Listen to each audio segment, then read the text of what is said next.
This podcast is part of E2C Network, where we share the whole Auburn experience. David Housel described it best. We are living the whole of the Auburn experience. You can quantify it, you can qualify it through a variety of methods, time, people, places, and things. But at its heart and at its core, the Auburn experience is all about Auburn sports, Auburn culture, and Auburn family stuff. An easier way to say it, if it's orange and blue, it's what we do. So thank you so much for joining us and what we're going to be doing for episode 131 of the Auburn Experience podcast. I'm your host, as always, Kyle Loomis, and alongside me, my good friend and yours, Mr. Austin Scott. Welcome back, sir. Thanks so much, War Eagle Kyle. War Eagle to our viewers and listeners. Hope everyone's having a great end of June. We're coming down the pipe on a summer month ending, so that just means we're getting one step closer to another school year, another athletic year, but we still got plenty to cover. Still plenty to cover, and I will tell you this much, Austin. We had to kind of whittle down what we were going to discuss in Auburn potpourri, or even moving some things back, because it was such a happening week in terms of maybe not like giant news stories and things out there, but just nice things that you can spend a little bit of time chopping up in the sports space, especially, but even non-sports space. So as I feel like I overdo it and say this a ton, Austin, there's plenty to talk about there. There is plenty to talk about in this show. We are going to do another Mount Rushmore for you guys, talk about a little bit about the NBA draft, and of course, get into Auburn potpourri here in just a little bit. But we like to start off the show by just kind of kicking back the tires. Is that a phrase? Is that a phrase? Sure. Kick the tires. What's going on in our worlds and our little Auburn experience? Should I do mine first today, or do you want to? Yeah, go for it. I could go right ahead. I could steal the show a little bit here. That's fine. Show and tell at lunch. Do you know I do. Yes, you can. We'll show and tell at night here. Show and tell at lunch, but it's supposed to be fashion show. Anyway, this is not fashion. Okay. It's okay. This is a show and tell. We are going to talk about something this week that I acquired. A shout out to my brother-in-law, Ryan Reese, who is busy preparing for their upcoming child and is having to clear out the rooms. And you know, Austin knows a little bit about that all too well. So when you go to help them for the weekend and he's like, "Hey man, you want this?" and just plop something in front of you and like, "You sure you want to hand this over to me?" What am I going to say? No, a national championship football. It is not signed or anything like that, so I don't want to oversell it, but it is still pretty cool. It's got that logo, but what's really unique about this is it's got all, of course, we'll just cover that one up down there. It's got every BCS national champion on there since at that time that had been played and who had won it in that configuration. Again, I'm sorry for all that at the bottom there, but you can see it's got a really cool that's really good looking design on the back. So it's in pretty good condition. I don't know if you guys, it's got all the BCS logos, the date, obviously, and things like that. So while you all don't get to see the signed footballs, they're sitting over there now. I had to move things around. This will certainly go over there, but I'll probably find a way to get this signed. Who would you, other than, of course, Cam Newton, other than Gene Chizik, other than... That's probably the main two that everybody's gonna say. Who would you like to see this get signed by? Give me someone that's like a wow, but maybe not someone that anybody's thinking of. Man, that's a really good one. I think you could go. Now, I'm not going to go with feasibility here on who you could reasonably get quickly. Are you saying I don't got the hookups? Come on. I'm saying you don't got the hookups. I think that you could get Mike Blanc because he's the new FCA. That's a good one. Played on that team, won a ring. I think that's a very possible, option. But I think if you're looking for someone else, I think any of those receivers, I think Darvin Adams, Emory Blake, Cody Burns, who's one of your personal favorites, would be all good options to get on the ball. So conversation over with. Conversation over with. Done. Cody, I don't remember where Cody is now, but maybe I think he's with the Saints. So maybe if you're down that way. I think he's with the Saints. Maybe he'll swing back to Auburn soon here, and I can find out a little heads up. If anybody know anything like that, let me know. Cody, this is for you, baby. I don't have a Cody Burns signed anything yet. How does that happen? Yeah. Anyway, that is my show and tell. That's a good one. Thanks for my brother-in-law for handing that over to me so graciously, adding it to the collection. I think he wanted it just to stay in the family, Yeah, smart. It's how it works here. So that's really the big thing that's happened for me this weekend. Yeah, well, we had a pretty good weekend. My kids are with my mom this weekend, so Emily and Ah, it's very quiet in our house, so we got some time this weekend by ourselves and to do some things that we've been trying to get done while the kids are at Camp Gin Gin up in Birmingham. chin So chin. yeah, but last night or yesterday, Emily and I took a good walk on campus, and Kyle, well, first off, we then went to dinner at the supper club at the top of the Graduate. Oh wait, is that your first time doing that? The first time, yep. How did we not spend an entire segment talking about I this? But go know. ahead. Go ahead. So really, really cool experience. Very good food, very cool place. Just we looked at everything for a long time. Looked at took in the views a lot. It's a very different view now with the other video board up, but you can still see the original one pretty in its entirety. Right. So I imagine that's going to be a fun viewing spot for a lot of people this fall. But very cool spot, and definitely doing well even in the summer months. Before we went up there, though, Kyle, we took a walk on campus because we saw a bunch of chairs set up, and there was a wedding on Sanford Lawn yesterday. And not only a wedding, there was also a couple who got married at Auburn University Methodist Church. So there were not one, but two newlywed bride and grooms taking pictures on Sanford Lawn yesterday. And I just feel like you don't see that very often in today's. I feel like today, yes, we don't hear it talked about. It probably happens more than you and I are aware of, but obviously it's not it's not talked about as much. I remember they held that contest a long time ago for you to have the War Eagle wedding on Sanford Lawn. I wasn't so surprised to see the couple from AUMC come up. We've ended up finding their wedding websites. I wasn't so surprised to see just a little bit to see the couple come over from AUMC and take some pictures, but seeing all the chairs and the ceremony set up for the other couple was something I haven't seen in a while since that contest, really. So really interesting and really pretty cool. So looking forward to seeing those pictures one day. I think yours probably took the one up on me. There's like signed or not. This is not even a signed football. It's just a football. And he's talking about, things that are eternal, hopefully, marriage, hopefully. That's right. That's right. Maybe not for some these days, but if you sign, that's the rule. If you actually, I can't even say that. Never mind, Kyle. Rewind. Stop putting your foot in your mouth because there are things that I can't say anymore. Congratulations to those of you that made Auburn in some way part of your marriage processes. But it's one of those things, it'd be cool maybe to tie this thing off to renew your vows. To renew your vows there would be a cool thing one day. Not that they need to be renewed, but just like people like to do that when they're, much further along in the marriage years and do something special just to reaffirm their love and commitment. So Jessica, if you can hear me down the hall, go ahead and plan in about 25 years, maybe something like that. 30 years. Is that what you're going to end up doing? What would 25 plus now be? We're at what? Do people do that at 50 years? Supposed to ask me about how many years I'm in. You've already put your foot in your mouth, so I might as well just stick the other one in there too. 2011 math. Hurry. 14 would be 14. So 25 would be 40. So for our 40th anniversary, Jessica, down the hall, we are going to go get vows renewed on Sanford Lawn. It's happening. We will live stream it on episode 4,832. Of course, it's what we do as content creators. After all, we got to bring it all in.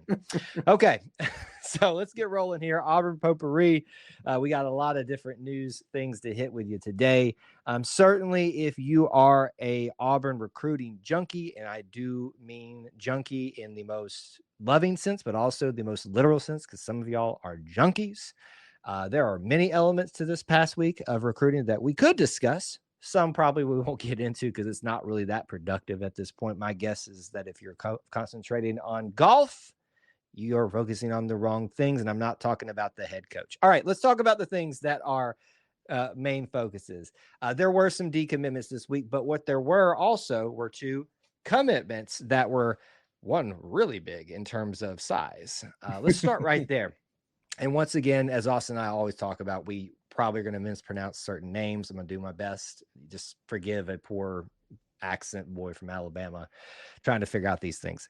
What's cool about this recruiting store, Austin, is we went not just outside the Southeast, not just maybe midway across the country, not all the way across the country. We went to a completely different country, a different side of the world. Nike Hepe from New Zealand, NFL Academy. If you didn't know what that was, it's kind of a way for them to get eyes on themselves, so they don't really have a lot of competition options over there in the Asia Pacific region. And that's located in Australia, but he's from New Zealand. He committed to the Auburn Tigers this week, 6'7", likely an offensive tackle. They grow them big down in New Zealand, Austin. No kidding. 6'7", I think like 350 was his weight that I saw. And something like so that. Just crazy size. And, even if you don't see him on Friday nights inside the state of Alabama going up against some of the best, with that kind of size, that's a pretty good place to start, I think. So just a crazy, crazy size number for a commitment, and could be really, really intriguing prospect for Auburn. And I believe he was a 2026, correct? So 2026. That would be next fall. He would be on campus. We will see how it goes, but that's a fun storyline to track. And look, we've heard of Auburn getting the punters from down under, but we got the biggins from. So you were. I got nothing. Yourself out on that limb. I'm still working on it. Just don't fall off. You hang out there. The biggins from New Zealand. We'll figure it out. 40 minutes into the show, he's going, I got it. Yeah. Well, welcome to Nike. We were really excited to have him as part of the class. Certainly nothing is a foregone conclusion until everything's signed and they arrive, really. But that's just a really cool, unique story. The first from an NFL Academy situation over there to go to a power conference too. So Auburn's making history in a lot of ways. And when you get a guy with that kind of size on offensive line, hey, let me just add this too, folks. They play rugby a lot down there, and you got to be able to move even as a big man if you're going to be playing rugby. So if you're wondering about athleticism, just think about that. 6'7", 350 pounds, and he can move to play rugby. I would get out of the way so fast it wouldn't even be close. Get out of the way. I wouldn't even go out there.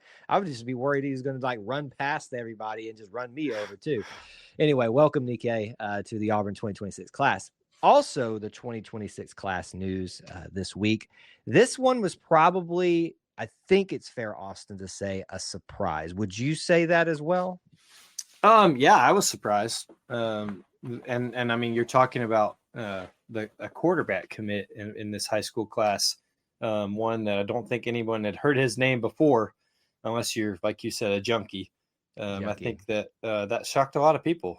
Go ahead and introduce him. Peyton Falzone. So once again, I said it on Auburn Family Night, but I saw several other content creators out there running with this too, and I think it's obvious. We all have to say it. If there's a Calzone company still in Auburn that has not taken full advantage of the Calzada situation that was here, not that you could take advantage of it that much, but you need to immediately be planning your marketing for 2026 when hopefully Peyton Falzone arrives to be a quarterback at Auburn. This one, Austin, I mean, we've addressed, obviously, the start of the week recruiting wasn't all that great, but we went from lows to question marks to, okay, well, we're getting our footing back to where did this one come? This is the first time that I remember in quite some time that the normal media guys that we hear talking about this a lot seem to, I want to say they all were completely surprised, but I think most people, given what I saw, were surprised by this particular one. What do you make of this? Because this is 2026. Yeah. We got three guys that could all be back next year. What's your thoughts on this commitment and what does this mean going forward? Yeah, it's interesting. I think in the realm of with three guys coming back, I think in today's world of college football, you're taking a quarterback every year from the high school ranks just to continue to build that, because you never know what attrition will happen, whether good or bad. And so I think that I'm not surprised Auburn decided to grab a quarterback in this class. However, like you said, I don't think there were a lot of those who are the professionals in the recruiting realm on this field that had his name coming to the top so quick and being an option to pull the trigger like this so quickly. Only offered at the beginning of the month from Pennsylvania, was committed to Penn State, and decides to flip to Auburn. Certainly not a trajectory you normally hear for Auburn pulling a guy from an in-state program, especially a program like Penn State. But really interesting. Really interested to see where that goes, and if in today's recruiting world, you never know what sticks until the pen meets the paper. Sometimes not even then. But I think that certainly looks like a guy who would fit in an Auburn offense and fit the kind of scheme Hugh Freeze wants to run. Who knows at what point he might see the field for the Tigers, but just a really interesting and surprising pickup, but one that looks to be a good one. I got to point out this little weird correlation here. Not only are we continuing to build that pipeline up into the Northeast, it seems like, with starting in Maryland and now working its way up into Pennsylvania. That's just wild. This is now the third time in recent history under Hugh Freeze that we have exploited Penn State in some way. Not only did we take their best wide receiver in Keandre Lambert-Smith and really make do with him. Well, frankly, he's the one that seized the opportunity. We just were the receivers, recipients of those great things. We flipped back Alvin Henderson, who's now part of the team. And then now we've flipped a prospective signee. He is currently a commit. So I don't want to call Penn State rivalry here with them quite yet, but it's kind of interesting in the last couple of years to watch how this dynamic is going. You think we can get a little something going there with Penn State? Yeah, lots of connections. We talked about it back when Auburn had the home and home, and how it was it wasn't a good turnout on the field for Auburn in either game, but I enjoyed my trip up there. Yeah. I know a lot of other people did. We enjoyed them being down here, and there was a lot of good camaraderie between fans of football. And so maybe this will lend to the home and home happening again in a few years. I don't know. Yeah, maybe. We'll see. But for now, we'll keep taking advantage of Penn State as much as we can.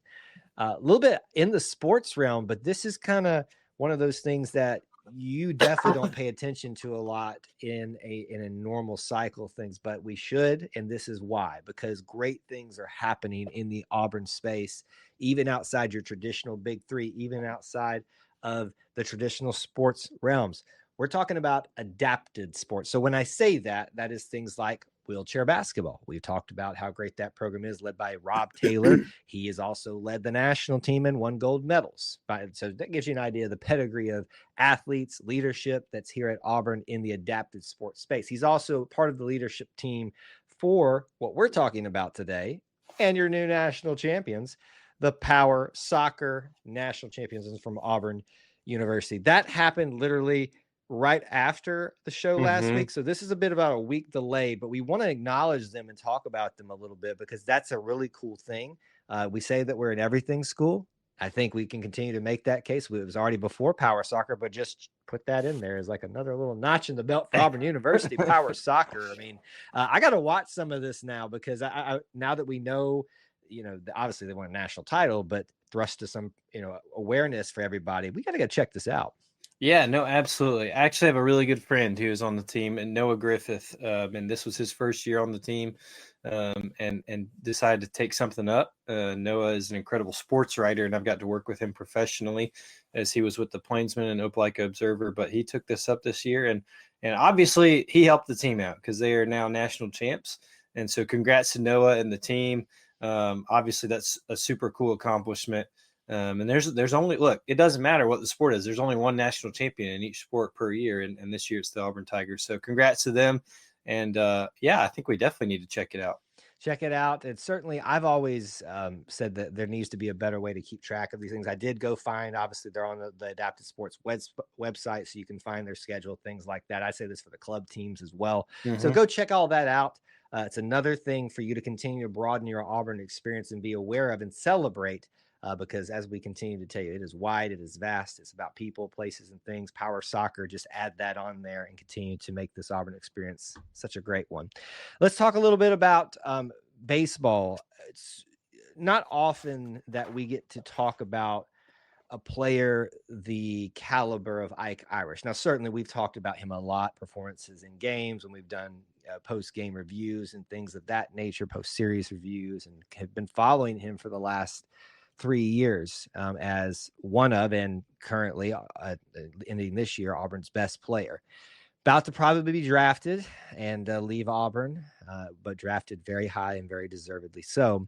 He's been acquiring quite a bit of accolades, as you might imagine, throughout the end of the season with all SECs and things of that nature. But he has now, Austin, entered a field that is held by very few at Auburn.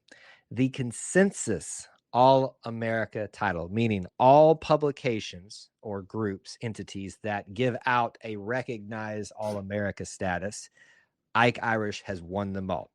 Now, I think I've got them all listed here. America Baseball Coaches Association, Baseball America, College Baseball Foundation, and Perfect Game. Am I missing anything in that, Austin? Those are the 4 that I had listed in my head. So I think you're right. That is the ones right there. So he becomes the seventh consensus All-American. So it hasn't been done for Auburn. That hasn't been done a whole lot, but there's also some great names in there. I'm going to put you on the spot, Austin. Would you like to name I knew you the were going 7? to do this. Come on, let's go. We got to play a game here. No, what do you got? Some of these are easy.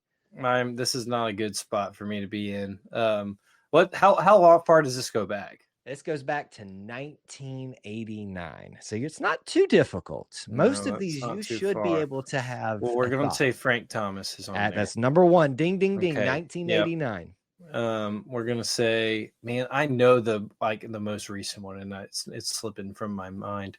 Was Tim Hudson on there? Tim Hudson is number 2 on number there 2. in 1999. Okay, so the rest are 2000 or more. Good. Is that correct? That is good. Thanks. We're gonna say Josh Donaldson was one. You are incorrect. Wow. I know. Isn't that wild? Man, I'm sitting here thinking, there was one in like 2010. Is that right? You are, or 09, somewhere right around there. You are not correct. There are 2 in 2. I'll give you a hint. 2 in 2000. Oh, well, wait. Sonny DeShare is one. That is 20. That is the last one. 2022. Yeah. You are missing a 2 from the year 2000, and you're missing 1 from 2018. 2000. Greg Olson would have been one. No. And Casey Mize was 2018. Casey Mize is 2018, so you need the 2 2000 ones. 2 2000s. What can I get the position? You don't even need a position. One is currently on the team. Gabe Gross. I thought he was older. I was gonna say that, and I thought he was older. Gabe Gross. Finally, I don't know that. I think y'all probably spark a memory here. Would you like me just to give it to you? No, I want the position first. Okay. I actually don't know his position. I'm gonna be honest with you. I think it's an infielder. I think so. Right, just go for it. Todd Faulkner. Yeah, I wouldn't have got there. Yeah, I didn't think you'd get that one. I feel good about that then. That is quite the list right there. So Ike Irish continues to build up his legacy. I mean, I don't know what more he needs. Well, not surprising at all, and good for him. Him returning this year. There was a lot of chatter after last year on if he could get paid to go somewhere else and transfer. He did not. He's pretty quickly after the season last year decided to announce he was coming back to Auburn, and boy, did it pay off. So congrats to Ike. Well deserved for everything he's been to Auburn on and off the field. Hopefully top 10 first round draft pick is next on his accolades. But really, really special award for a special player. Absolutely, it is. The legacy continues to build, and it ain't done yet. But we are talking about your latest consensus All-American, Ike Irish. I'm going to throw Austin a little bit of a curveball here. We were going to talk about one thing, but you'll like this one. This is whenever you and I get a chance to talk about the band, whenever you and I get a chance to talk about college football. Thank you for not letting this slip by. This would have been one of our things where we're like, oh, we did it again. Yeah. I'm so glad you caught this. I caught us. I made us sure we didn't make the mistake.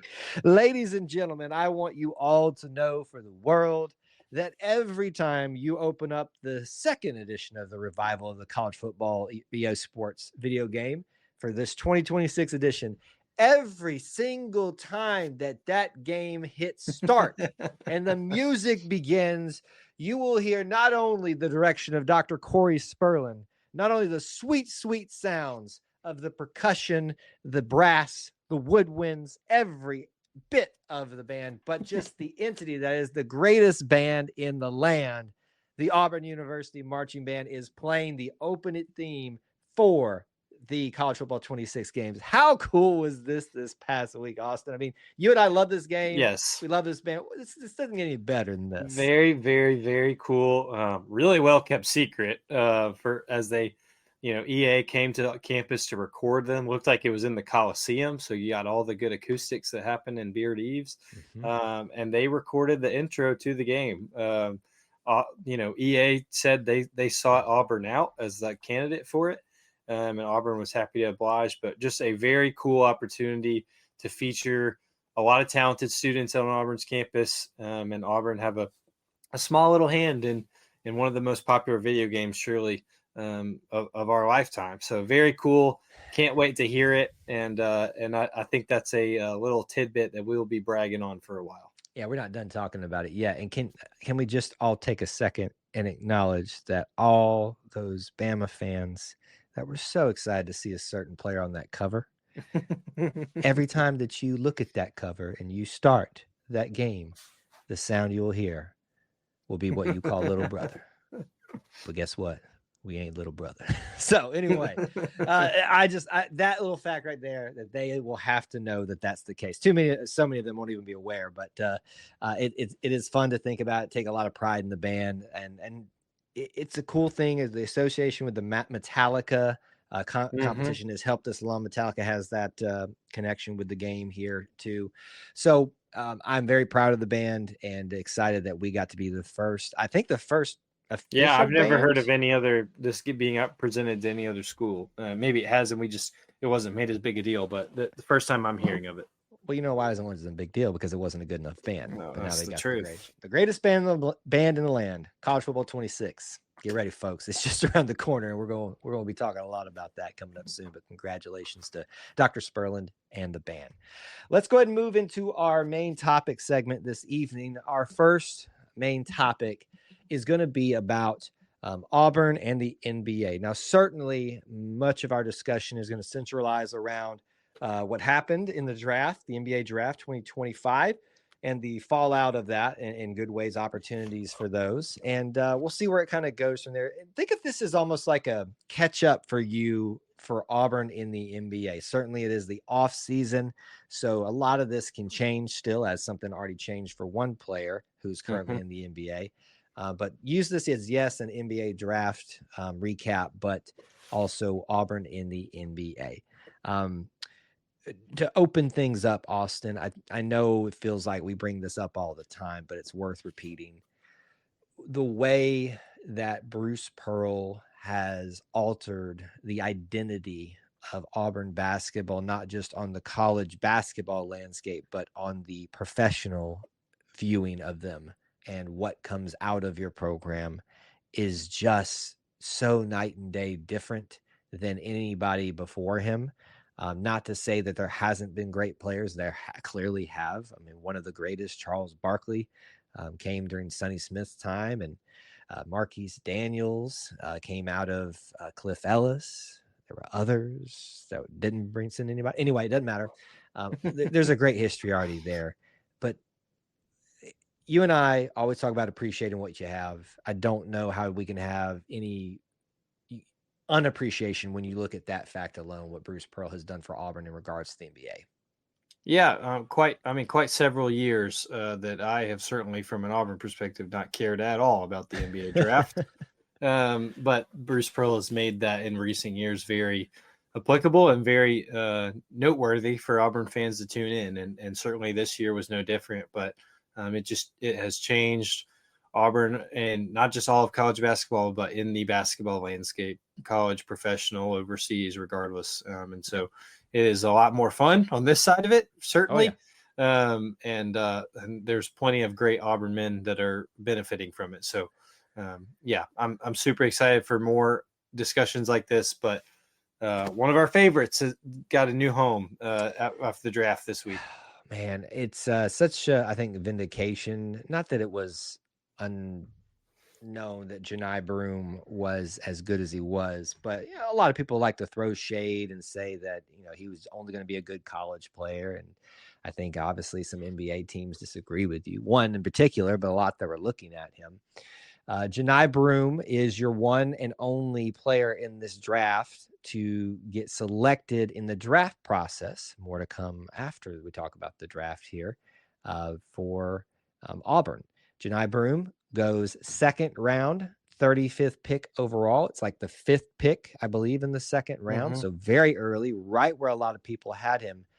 And if it wasn't poetic enough, let's send him where one of the greatest, maybe the person that he's compared to the most, first set foot into the NBA, the Philadelphia 76ers, a la Charles Barkley. When I saw Sixers come across the screen, I said, somebody is writing a script right here.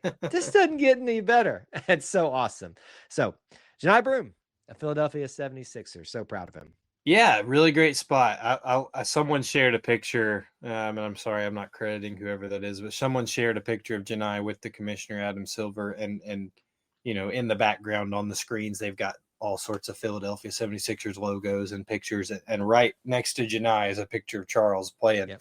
And it's just a very cool shot because, like you said, there's that is Auburn's most notable and most visual figure of Auburn basketball. And for Johni to follow that up with someone who has a resume that certainly stacks up against Charles, if not surpasses, and that's Charles' words, not mine, to go to the same spot is very cool. So I love the fit from a basketball standpoint. We're all familiar with Joel Embiid. Has some health issues, and so I think there's certainly an avenue for Johni to find his way on that team quickly.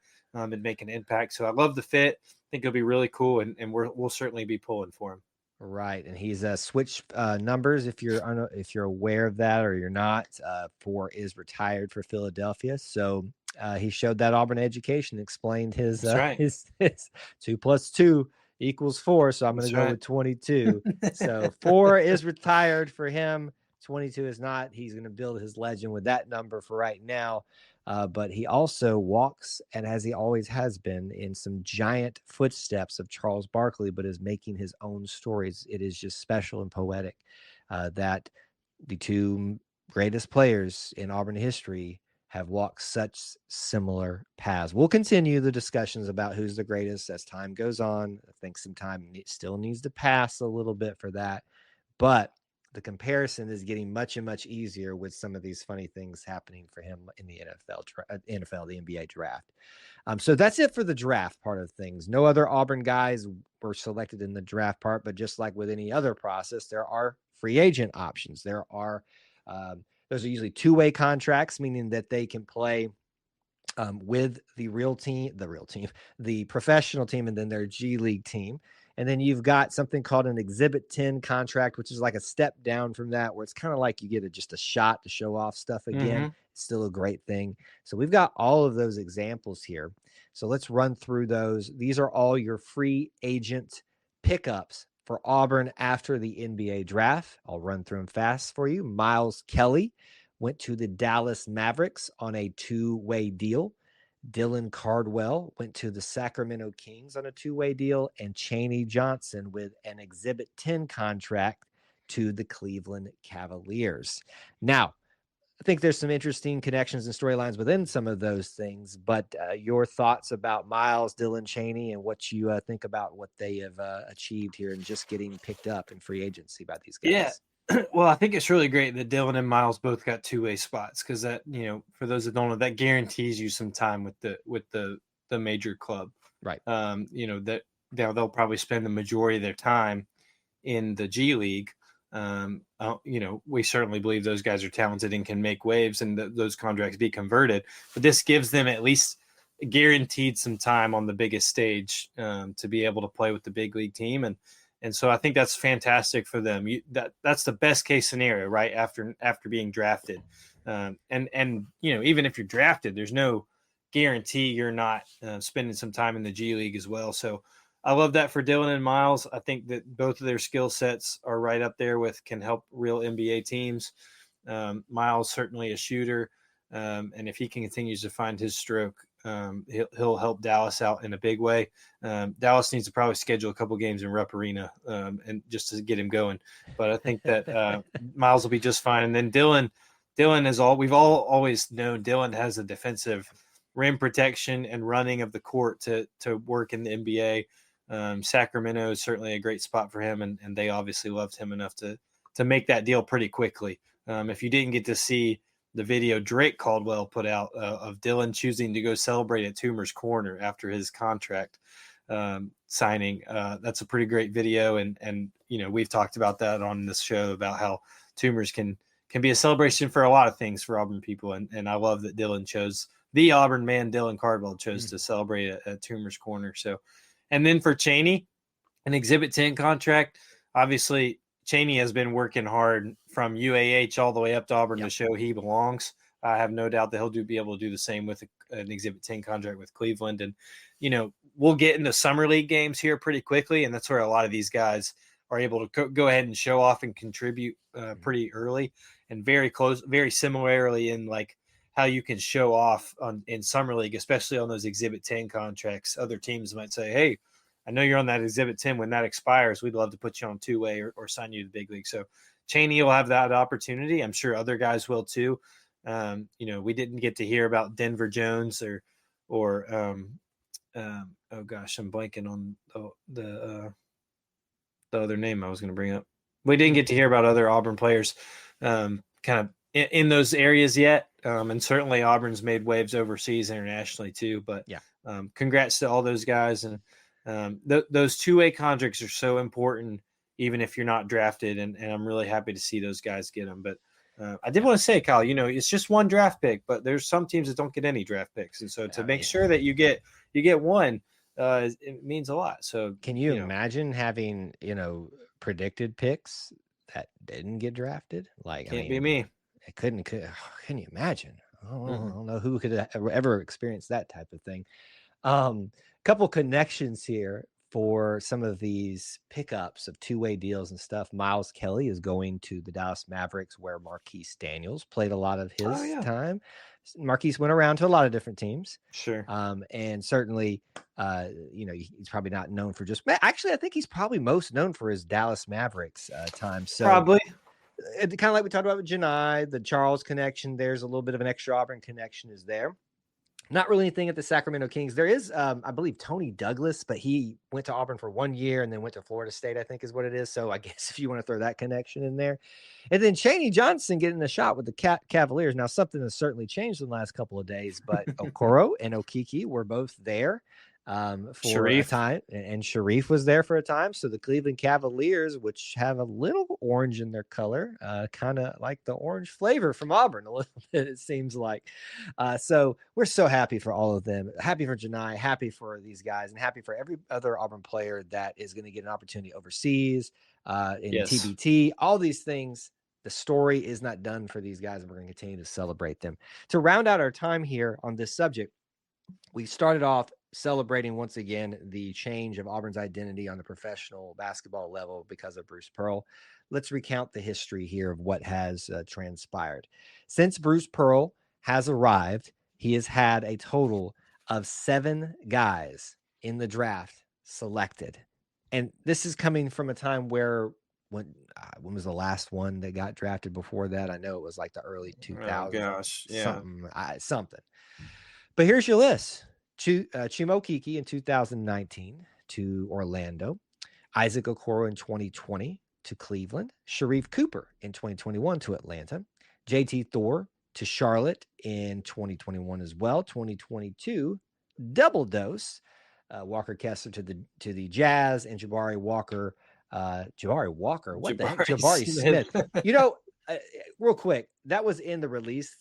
And I just kind of copied and pasted for my own things. And I saw that and didn't fix it on my own thing. So Jabari Smith to Houston. Now, obviously, we know that Chuma has moved around. And I think he's still with Cleveland, as we addressed earlier. Isaac has just been traded to why am I blanking? Help me. Chicago Bulls. Yep. How do I forget that? That's awesome, by the way. JT Thor's moved around a little bit. I think he's kind of in flux at the moment, maybe potentially staying with the Wizards. Sharif has moved off to do other things. Kessler and Jabari Smith are with their still team. So that's kind of a little bit of a picture of where we've come from, what Bruce has done, and where we currently stand in the NBA. Now adding Janai to the mix here, obviously, with the 76ers. So thoughts about those guys or anything else that sticks out to you just from that list, the history that's been made? Yeah, I mean, it's a lot of really talented guys have come through Auburn, and be able to go on and be do professional things, and do them well. You mentioned Jabari, and the news came out just a couple hours ago.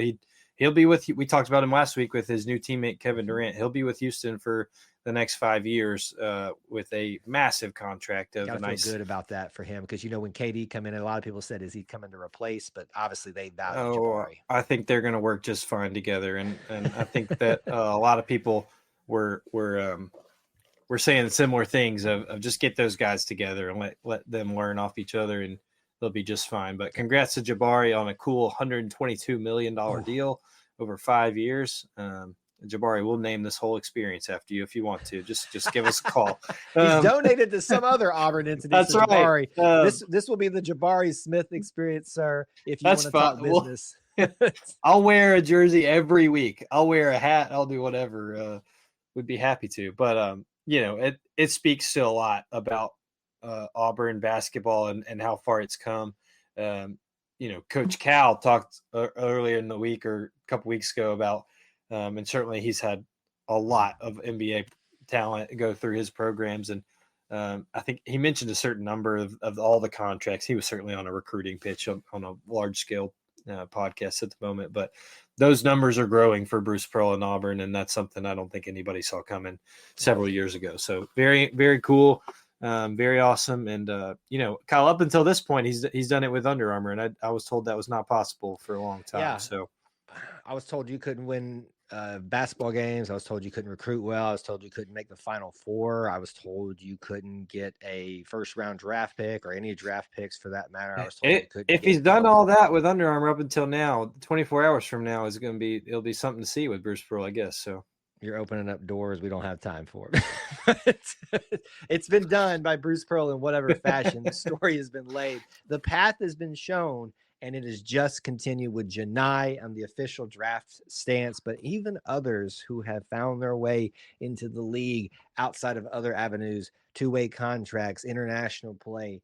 The story continues to be written by Bruce Pearl, and we should all continue to be so thankful about Auburn basketball, and professional basketball is now a solidified thing under Bruce Pearl. Let's move on to our final main topic this evening, and we're going to have some fun. We do this particular series. We always have fun. Sometimes more than others, and sometimes that fun gets us in trouble. Well, by the way, did you notice I didn't even open up the Nike door at all? It's for next week. It's for next week. It's already penciled in. Trust me, all you screaming that somehow. Right. It's for next week. Anyway. We'll Kyle and I will be live purchasing on air. So, our main topic to round out the show here is Auburn potpourri. Not Auburn potpourri. We already did that. Is Auburn Mount Rushmore. We love this series that we've been doing for quite some time. Yes, quite some time. We have probably 2 years now. We've done this on and off where we'll tackle not just the easy ones of Auburn sports and Auburn football, Mount Rushmores, but we're trying to come up with the ultimate Auburn Mount Rushmore. But to do that, you've got to go do your due diligence in every category you can. We've done one on Auburn quarterbacks. We have done one on Auburn baseball pitchers, one on Auburn basketball guards, Auburn academic buildings. And so now we're going to bring you back a little bit to football because we know that's where a lot of you stand. And it's one that tons of people continue to ask us to do. So I'm going to hopefully officially put out, because I'm struggling a little bit, and ask you all to participate as well, your official Mount Rushmore of Auburn running backs. We want to know from you, and we're going to help all figure this out together. Like we always do, Austin, with these, I feel like there's always one, maybe two that automatically are on the list. We'll talk about each individually here and then talk through our subsequent picks, but I'm going to see if we're on the same wavelength. Number one is? Probably some white walk-on in the 80s or something. It's Bo Jackson. Number two is? I've got Carnell Cadillac Williams. Thank you. Okay, all so right. We're on the same page. Let's put this out there right now. Everybody, if you do not have Bo Jackson and Carnell Williams in 1 and 2 slot, you are incorrect, and you are thus disqualified from many conversations going forward. Go ahead and log out. Okay. not that we need to expound on this a ton, but we do need to spend a little time on each. Bo Jackson speaks for itself. Heisman Trophy winner, arguably should have been part of a national championship team. What was just not given the opportunity to be named a national championship. Was in All-American, holds records at Auburn. You can go through this. You can look up the stats for running backs at Auburn. He's at the top of a lot of those lists and should be still. And then, as we always talk about, it's hard. You can promise you're going to separate the stories outside of them from these conversations, but you just can't. Right. So we got to acknowledge he's just the world's greatest athlete, at least yes, our lifetime out there. What else can we say about Bo other than that he needs to be in the top of the athletes list, not just the running backs list? The running back stats speak for itself with 43 career touchdowns, second in Auburn history in total rushing. Two-time All-American, SEC Player of the Year. Like his resume stacks up and is going to be at the top for most schools, if not all other schools. And so he is the picture of Auburn football for so long. And so he is number one, and there's just really no ifs, ands, or buts about it. It's not much more that you can say other than it's Bo Jackson. Bo knows that he's number one on this Mount Rushmore, and I don't think there is a single player that would disagree. Even number two, correct, on both of our lists, and that is Carnell Cadillac Williams. And I understand. I acknowledge those of you that know me well, have watched me do this content for years, have professed my love for one coach, Carnell Williams, what he did as a player, what he did for this team, and what we chronicled, you and me, as an interim, and how he revived for short 4 games the spirit within Auburn to actually go out there and put up a fight in a very abysmal time for us. I'll start tearing up if we talk about it again. Here we go. Carnell Williams deserves to be number 2 and on this Mount Rushmore every day and twice on Sunday, just from his on the field, his what he did after the fact, all that kind of stuff. To me, he was my Bo Jackson, because I grew up in a time where Bo was this legend, and you just hear about him and you can see highlights, but you didn't get to see him. I distinctly remember Austin, this game versus Syracuse, where I believe it, in my view, is his like coming to the forefront party as a freshman. I think it was triple overtime at Jordan here. I was there, and just seeing him run around this bend in overtime to score a touchdown, I think put us ahead. That was when I solidified that moment. This is my guy. And I watched, and he did have injuries that he struggled with and some frustrating seasons as a team. But from that point forward, we watched him run smooth like a Cadillac. We watched him go crazy. I'm sorry. I know he's my guy, and I love him so much. But I got to give you some time to talk about him and why he deserves to be on your Mount Rushmore. Well, I think you said it very well. He's the guy that was a lot of this generation's in the early 2000s a main running back to watch. The next one of running back you at Auburn. He's got all the accolades past what many of this generation currently will remember him for as Coach Cadillac, but he's got the accolades from on the field. If you can beat Bo in something, then you've probably got a case, and he's got more rushing touchdowns than Bo, total touchdowns than Bo, certainly up there with rushing yards as well. But I don't love to get into the pro playing career part of it, but certainly it's hard not to mention that as how well he did in the pros, well as offensive rookie of the year, the 5th overall pick. And then obviously the team success, I think, is a big factor in it too. When you look at that, he was part of that 04 special perfect season team.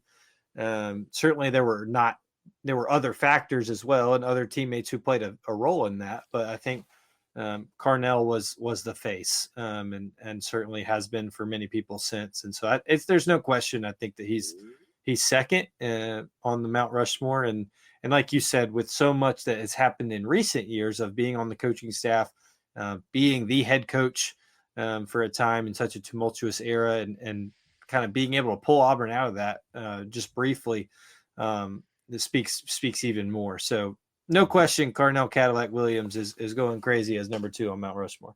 Listen, if you want to get my little orange and blue heart fluttering, all you got to do is play that clip of Carnell Williams looking in that camera and saying, "Auburn's going to be all right." It's gonna be all right. Okay, Some of y'all still need to hear that, by the way. It does. Yeah, we may. Can we get that on repeat right now? So this is where it gets difficult, Austin. Yeah, you're going first. Okay, fine. There are so many. Give me the one you feel best about, like the one where you're like, you're not here's as the problem. confident as Bo and Cat. No, I just deep in your heart, give me the one you feel best about. This is the problem. I believe in you. struggle to narrow it down after these two because there are so many good options.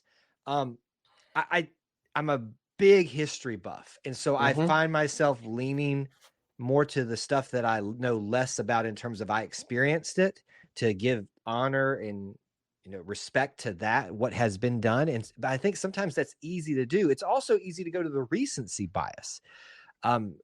There are just names here that could all be on here for a variety of stats and reasons. Can I give you two? I haven't made I'm trying to make up my mind here. I'm not saying this is my Mount Rushmore. Okay. James Brooks and Joe Cribbs. Hold on. Just hold on. Okay. Because I don't know that I can put them both on there. I don't know. Well, I did. So okay, sorry.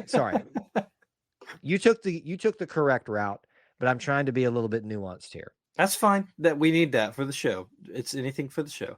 I'm gonna go Joe Cribbs. I have Joe Cribbs at 3, so my Joe Cribbs is because of this total rushing yards, 3,368.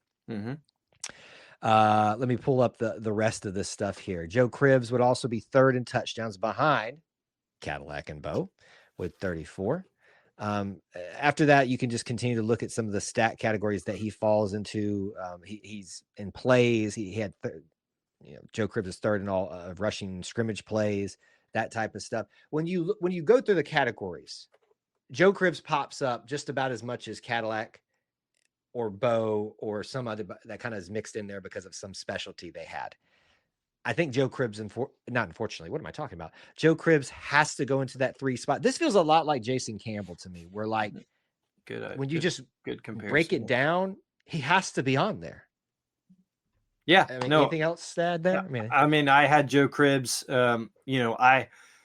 I have a little bit of partial bias. My dad talked about Joe Cribbs to me growing up so much. That was his high school, my dad's high school era was Joe Cribbs' college time at Auburn. And so very, looked up to, tried to model playing styles after. So I've heard about Joe Cribbs for so long. And so I think that I hear him talked about as not. I'm not saying he's on the level. We've already defined Bo and Cadillac as 1-2 here, but for me growing up, Joe Cribbs was heard as much talked about in that realm in our house. But he has the accolades: 3 times All SEC, an SEC rushing leader in '78, top 5 in Auburn rushing yards. Like it's not as if there's a major drop off here from Bo and Cadillac to him. I think he's very deserving. A different style of running back than the other two. Certainly, the other two could catch, but Joe Cribbs had just a knack for being a receiver out of the backfield that was very, very helpful to those late 70s Auburn teams. And it was just a game changer at a time when Auburn needed one. Formed a very good backfield with James Brooks, who I'll just lead into that if that's fine with you. He's my number 4. They were the Ronnie and Carnell before they were there. Joe Cribbs and James Brooks. And so I just think that those two guys are natural. Like you, I didn't see these guys play. None of you want to know when I was born, but it was much later than this. And so, James Brooks has all those same stats that are just right under there of Joe Cribbs. And those two, I think, are just legends in Auburn running back lore that a lot of people forget about because of the recency bias, but also just didn't have the Heismans, didn't have the Doak Walkers or were on the incredible teams, but certainly had accolades that are worthy of being in a top 4 and would be at other schools. Now with James Brooks, and here's why I have him at number 4, because I think a lot of people would, I could see why you wouldn't have James Brooks. I think a lot of his, not success, but a lot more people know him from his pro career. Mm-hmm. Is that fair to say? Would you agree with that? I think now certainly all SEC first team twice, led Auburn in rushing, all-purpose yards, has over 30 touchdowns, set records at Auburn, but I think from a pro standpoint, had a very good career that a lot of people knew him for. And we're talking Auburn Mount Rushmore. So I get that, but I'm just saying I think that would be a possibility of why you could kick him off. Where are you at on 4? I know you don't want to go James Brooks, and that's fine. It's not that I don't want to. You know how well-rounded I like for my Mount Rushmores to be. And here's where I'm kind of at. Ronnie Brown doesn't have the stats holistically. Sure. But he's part of a duo and, went number 2 over in the draft and has stayed healthy. Who knows what his career might have been with the Dolphins too. You add that. I know it's not Auburn Mount Rushmore, all that. But if I'm going to almost remove him from this equation because Cadillac was the quote unquote more prominent of the Auburn duo there, I feel like I have to do the same to James. Sure. I understand. So that's kind of where I'm at with this. I thought I'd be putting Ronnie on mine when we first started talking about this. We started talking about a couple weeks ago, but so I get it. It also feels biased. I'm not saying Ronnie yet though. So that's where I'm kind of like Ronnie, James Brooks. But then if you look at how mine is set up, you've got Bo from the 80s. You got Joe Cribbs from almost the 80s, but the late 70s. Or late 70s, early 80s with Bo. You've got Caddy in the 2000s. I feel like to really capture Auburn's running history, you've got to have someone from this era. The problem is I think the best candidate just left. Yeah, that's fair. I think you're going to get flack for this, and I don't think you should. I'm not saying it's him. I'm not saying it's him. I'm just saying if he had not just left and we were talking maybe 5 years removed from this guy and he's starting to have a pretty decent NFL career, I'm probably going to change my opinion that I've said to some people publicly that have tried to say he needs to be on this list automatically. I might actually go with you on this one. So that's the struggle I have. You also got the struggle of names like Trey Mason. Mm-hmm. And what he produced, Kenny Irons, James Bostic, and some of these, they were specialty backs, but they were so good. Ben Tate. I loved Kenny Irons and Ben Tate so much. My little Auburn jerseys were just hanging up. I wish I had them still. I loved Kenny Irons and Ben Tate. The honorable mentions here, and I mean, I know you haven't listed your 4th, but we'll get there. But this is why it was hard, though. The honorable mentions to all the way up to 3 are people sleep on the running backs at Auburn, and I'm telling you though the depth of the running backs. If you just go down that list, if you even just look up Auburn rushing leaders in top 10, it's filled with possibilities. It is filled with possibilities. Who are you going to go with? Who are you going to go with? I know, and we've mentioned so many, and I still haven't mentioned enough. I think for now, I'm going to do what's probably the most correct for the time being, but feeling like this could change very quickly for me. I'm going to put James Brooks with you as well. Okay. And I have no qualms putting him there, but I cannot stress this enough. I feel like this one could change on a whim just because somebody made a great point to me. Rudy Johnson's a great one. He's a little limited. He was on my list. Yep. He's a little bit limited because of time, how long he was here and things like that. But anyway. Yes. Well, and I think that's a big case for James Brooks and the Joe Cribbs there is a lot of these guys weren't playing. Our current guys are not playing as long as they were. And so it kind of limits your productivity and limits your accolades that stack up. But I think Trey Mason for me was him and Ronnie were the first 2 or right on the cusp of being added for me. Ronnie, especially, we've already talked about his accolades match right there with Cadillac. I want to say Cody with Cadillac. And certainly has all was the tandem duo. Trey, I think, obviously has a special place in people's hearts because of the team success too, but also the SEC championship, getting to go to the Heisman ceremony and the voting. And then I think the tier below that for me is probably like Kenny Irons, Ben Tate, Tank Bigsby, guys who I just had a real affinity for and had numbers, but maybe just weren't here long enough or contributed, but the team overall wasn't quite as successful. And but man, the list is so deep. It is so deep. Mm-hmm. If someone wants to make a case for me to put Ben Tate, Trey Mason, or Jarquez Hunter, although that one's going to need some time to pass, I would be willing to listen over James Brooks. But for now, deservedly so. We agree. Bo, Cadillac, Joe Cribbs, James Brooks. Auburn U is represented at the forefront by these four incredible college and for a lot of them pros running backs.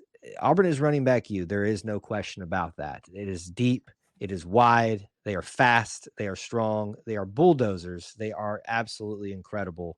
And I cannot be more proud of the history that we have at running back U, Auburn University, the Mount Rushmore. Anything else before we wrap this time up on this discussion and this topic? Is there anything that we've left unturned?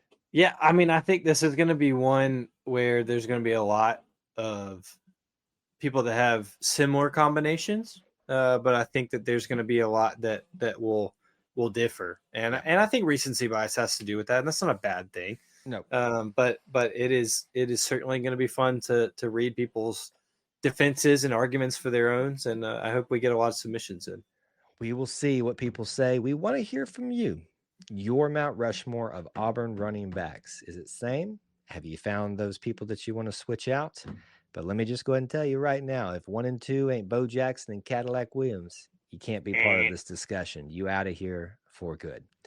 That's going to do it for episode 131 of the Auburn Experience. We thank you guys for spending the evening with us if you watch live, for listening if you are catching the replay of all this or catching the normal audio podcast of all that. Always hit us up at E2C Network at gmail.com if you want to follow up us with any way, social media, of course. And if you want to follow my social media and keep up with me, Kyle Loomis 24 or on X, where can they find you? Yeah, at Austin G. Scott on X, on Instagram. Hope everybody enjoys the episode. And look, this will be a great episode to be listening to as you watch Auburn take over the SEC Network tomorrow. We didn't get to talk about that as much, but I'm sorry. Starting tonight at 11 Central, because that's the best time zone, at 11 Central to 11 Central tomorrow night. It's all Auburn all the time. So we could be a part of your takeover if you just keep us on in your earbud there. Yeah, literally, you just kind of start the show over. And then it just kind of continues on over. And then before you know it, you're wrapping your evening up with the Auburn Texas A&M That's game, right. which is how it's supposed to end. It's a good one. Yeah. You got a good one there. You've got matchups across soccer, across softball, across baseball. Lots of good ones. Gymnastics and Oregon State. You and I think we're both at that one where they came back to win against Jade Carey, the Olympian, and shocked a lot of people in that one. There is. I'll say this, Kyle. I think that SEC Network does a great job, and it's definitely become more of a thing where they take the past year and find the best moments and replay them. But I have like vivid memories of my brother and I pulling our sleeping bags into the living or playroom to stay up and watch like at 1 a.m. the like 1989 Iron Bowl, or like when they would play the really old games. I kind of wish we'd get a little bit of that back in these takeovers, but I understand they're playing their own coverage of it, so I get it. It's easier to do that, less hoops to jump through. But It's all the Auburn experience, and it's all good stuff. And last year, folks, if you need testament to how good last year was, it's a whole complete experience. That's right. This is a great testament to that. Thank y'all for hanging out with us. Till we talk to you again. War Eagle. War Eagle.